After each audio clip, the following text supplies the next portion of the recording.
Hola, muy buenas noches. Gracias por acompañarnos en Fe Católica Viva. El día de hoy tenemos como invitado al Padre Ángel Pérez López. Buenas noches, Padre. Buenas noches, muchísimas gracias. Padre, estamos haciendo esta serie sobre los pecados capitales. Hemos hecho ya 4 de ellos. Tenemos el orgullo, la envidia y la pereza hechos. Este es el cuarto. Este es el cuarto. Ya estoy yo más perdido. Y el día de hoy queremos hablar sobre el cuarto de los pecados capitales, que se llamaría la ira. Efectivamente. ¿Qué es la ira, para comenzar? Pues esto es una muy buena pregunta, porque la ira son muchas cosas. La ira también es una pasión natural de todo hombre, una emoción, un sentimiento, es la palabra que utilizamos hoy día para llamarlo así. Es una reacción que tenemos frente al mal, frente a lo que es malo, muchas veces frente a lo que consideramos injusto. Tenemos una reacción natural que llamamos ira. Está claro que no nos referimos a esa reacción natural que tiene todo hombre cuando hablamos del pecado capital de la ira.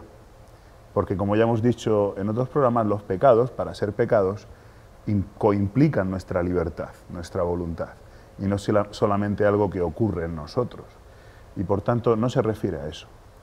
Pero la ira, como decía, en tanto que pecado, ya comienza a ser una reacción desproporcionada frente a un mal o frente a algo que yo considero un mal. Y ya aquí empiezan a haber varias cosas. Lo que yo juzgo como algo malo puede ser un juicio erróneo también.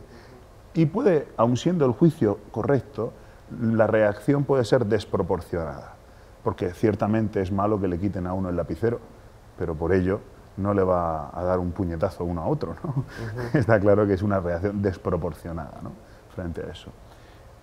Aún así, incluso se distingue entre varios tipos de ira. Una ira que los padres de la Iglesia llaman la ira roja o caliente, le ponen color o temperatura, que es una ira que se manifiesta de una manera espontánea, aparentemente visible en ciertas personas, ¿no?, que se enfadan y tienen un carácter colérico, por así decirlo, y se manifiesta clarísimamente. Y yo creo que esa ira, pues, tenemos manifestaciones en nuestra sociedad claras. Guerras, rencillas, crímenes, pandillas, incluso conflictos en nuestras familias, violencia doméstica, tantísimas cosas que podríamos mencionar, ¿verdad? Pero también existe otro tipo de ira que se llama, o dicen así los padres de la Iglesia, la llaman la ira blanca o una ira fría. Y esta ira es interesante, a mí me ha interesado por varios años, porque es una ira como que es reprimida. No es una ira que se manifiesta en un primer momento, sino que se enquista en la persona, por así decirlo, y causa lo que se llama el resentimiento. Particularmente hay un autor alemán, el cual pues yo conozco un poquito, que se llama Max Scheler, que he estado estudiando estos años en Roma, y él tiene una obra sobre el resentimiento, en el cual es muy interesante ver cómo la ira lleva a cabo todo un proceso de enquistamiento y de transformación de nuestra percepción de los valores y de lo que pensamos que es bueno y malo y de las personas a un nivel muy profundo. En fin, por eso yo creo que con este mapa podemos ver que la ira es algo complejo, ¿no?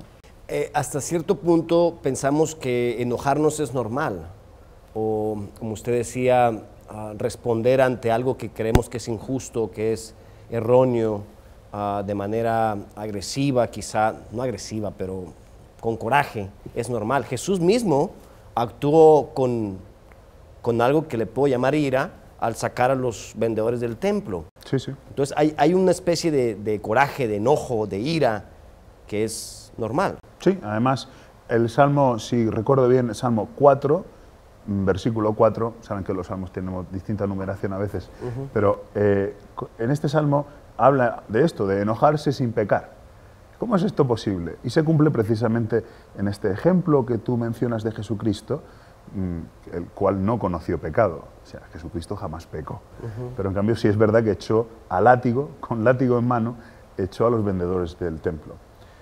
¿Y por qué entonces? ¿Cómo puede ser esto? Incluso en el Antiguo Testamento escuchamos tantísimas veces que se habla de la ira de Dios, ¿no? ¿Cómo es posible que Cristo pueda tener ira y no pecar? Pues Cristo a mí me parece que es capaz de enojarse, como dices tú, enfadarse, decimos en España, por si se me escapa la otra palabra, es lo mismo, separando perfectamente el mal, el pecado, del pecador. O sea, Cristo odia el pecado, como Dios odia el pecado, lo aborrece, pero ama al pecador. Yo un ejemplo que me gusta poner clarísimamente es la mujer adúltera. La mujer que es agarrada en fragante adulterio y que se la presentan a Cristo, como sabemos, para que ponerle una trampa. Y Cristo dice la famosa frase, que en esté libre de culpa, que tire la primera piedra. Y ahí vemos como Cristo, frente a esta mujer adúltera, separa perfectamente. Nadie te condena, mujer, yo tampoco. En adelante ve y no peques más. Vemos cómo existe una separación perfecta entre lo que es el pecador, que es amado, y el pecado. De esta misma forma también podríamos hablar cuando la Escritura utiliza palabras como hay que odiar a padre y madre. ¿Qué significa eso? Es una forma de hablar que a nosotros nos suena, incluso en algunas traducciones la quieren cambiar, ¿no? Porque no se odia a la persona de tu padre o a tu madre, se odian tantísimos pecados que heredamos de padre y madre, ¿no? O el afecto desordenado que tenemos por padre y madre, que lo ponemos por delante de Dios. Esas son las cosas que hay que odiar, pero no a la persona. Cristo no nos va a mandar nunca a odiar a las personas. Hay algunas personas o casos, Padre, en donde ciertos individuos, mujeres u hombres, han nacido y crecido en circunstancias injustas, en circunstancias graves. Los psicólogos le llamarán, han crecido con traumas, de tal manera que estos traumas o experiencias los han hecho ser más enojones o reaccionar de manera más violenta ante ciertas situaciones que consideran injustas.